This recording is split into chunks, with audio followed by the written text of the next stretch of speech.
Start. ఆ విధంగా మనం ఏం చేసినా కానీ పెద్దల యొక్క శ్రమ అనేటటువంటి అందులో ఉన్నదని మనం గ్రహించాలి. ఆ విధంగా గ్రహించి పెద్దలకు ఇవ్వాల్సినటువంటి గౌరవాన్ని వాళ్ళకి ఇవ్వాలి, వాళ్ళకి ఇవ్వాల్సినటువంటి స్థానాన్ని వాళ్ళకి ఇవ్వాలి. వాళ్ళు ఏ విధంగా మనం అభిమానించాలి, అభినందించాలి అనేటువంటి విషయం మనం తెలుసుకుంటూ ఉండాలి.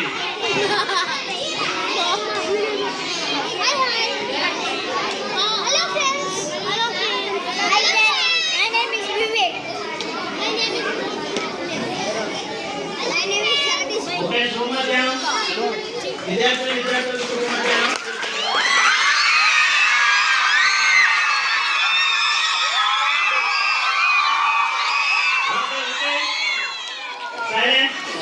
ఆకాశమే భూమి మీద దిగి వచ్చినట్లుగా, ఆకాశంలో నక్షత్రాలు వేసినట్లుగా మా తెలిసి విద్యార్థుల యొక్క చిరునవ్వులు చిందిస్తూ ఉంటే నిజంగానే స్వర్గలోకం కనిపిస్తూ ఉన్నది. నిజంగా ఇక్కడ స్వర్గం కనిపిస్తూ ఉన్నది. ఎందుకంటే అందరి ముఖాలు కూడా చిరునవ్వులు చిందిస్తూ ఆనందంగా కనిపిస్తూ ఉన్నారు. రకరకాల దుస్తులు ధరించి ఉన్నారు, రకరకాల వేషధారణలు కనిపిస్తూ ఉన్నారు.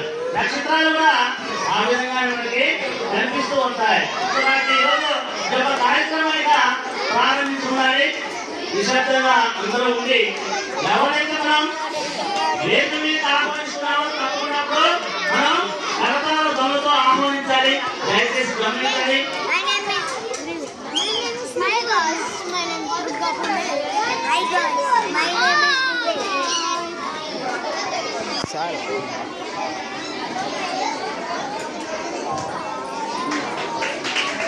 Sir sir sir sir KC నుంచి మాట్లాడినా.